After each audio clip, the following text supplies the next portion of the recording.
Kendall wiped the grease from her hands as she stared at the assignment on her datapad. Another routine repair job, they said. Another derelict vessel floating in the neutral zone between human and uncharted space. She had been doing this for 5 years now, ever since she graduated from the Interstellar Mechanics Academy with top honors. This should have been just another Tuesday, you seeing this. Roman's voice crackled through her comm system. Her partner stood at the airlock entrance, his reflection distorted in his helmet's visor. This ship doesn't match any registry in the database.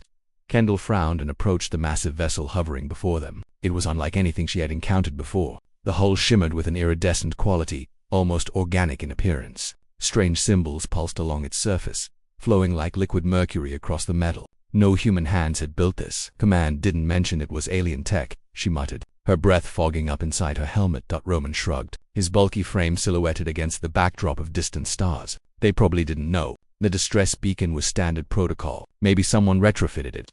That explanation didn't sit right with Kendall, but orders were orders. The salvage corps didn't pay them to ask questions. They paid them to fix ships and bring them back to port. She checked her equipment one final time before magnetic boots carried her across the void toward the mysterious vessel. The airlock responded to their presence immediately, panels sliding open with eerie silence. No hiss of equalizing pressure, no grinding of old machinery, just smooth, fluid motion. Kendall exchanged a glance with Roman. His hand rested cautiously on the plasma cutter at his belt. Inside, the ship was breathtaking. Walls curved in impossible geometric patterns, illuminated by bioluminescent veins that pulsed with soft blue light. The air was breathable, her suit's sensors confirmed, though it carried a strange sweet scent like exotic flowers. "This is way above our pay grade," Roman whispered, his voice tight with nervousness. Kendall nodded but pressed forward. The engine room should be at the ship's core, regardless of its origin. Her scanner led them through winding corridors that seemed to shift and reconfigure themselves. Doors opened at their approach, as if the ship itself was guiding them. When they reached the central chamber, Kendall stopped dead in her tracks. Before them stood a crystalline structure easily 3 stories tall, pulsing with rhythmic energy. It wasn't an engine in any traditional sense. It was alive, or at least something close to it. Tendrils of light connected it to every surface, creating a neural network throughout the vessel. "Kendall," Roman said urgently, "we should leave now." But she was already approaching, her engineer's curiosity overriding caution. She could see the problem immediately. One of the crystalline nodes had cracked, causing energy to leak and destabilize the entire system. It was elegant, beautiful, and completely fixable if she could just. "Who dares touch the heart of my vessel?" The voice resonated through the chamber, seeming to come from everywhere and nowhere at once. Kendall spun around to see a figure materializing from the shadows. She was tall, easily 7 feet, with skin that shimmered like starlight. Her eyes were pools of liquid gold, and a crown of living light floated above her head. She wore robes that moved as if underwater, defying gravity itself. Roman raised his plasma cutter, but Kendall pushed his arm down. Something in those golden eyes wasn't hostile, just curious and infinitely ancient. "I am Kendall, a repair technician," she said, forcing her voice to remain steady. "Your ship sent a distress signal. We came to help."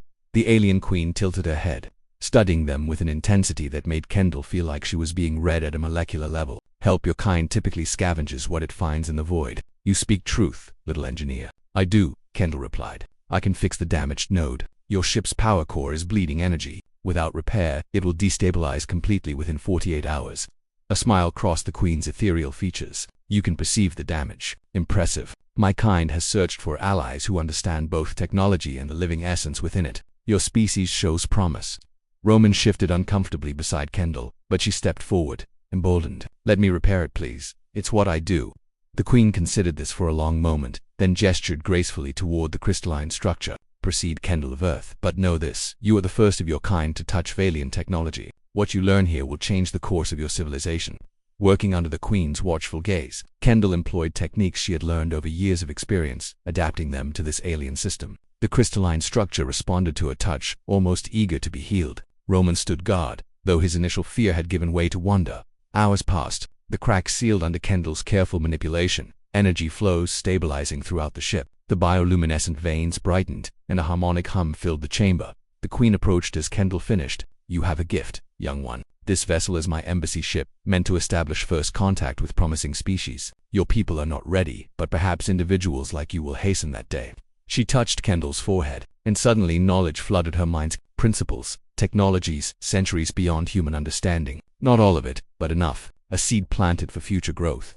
"Return to your people," the queen said softly. "Tell them the Valian Empire watches with interest. And Kendall, when you are ready, when humanity is ready, call for me." The stars have many wonders yet to share. The ship's airlock opened, gently ushering them back to their small repair vessel. As they drifted away, Kendall watched the majestic ship shimmer and vanish.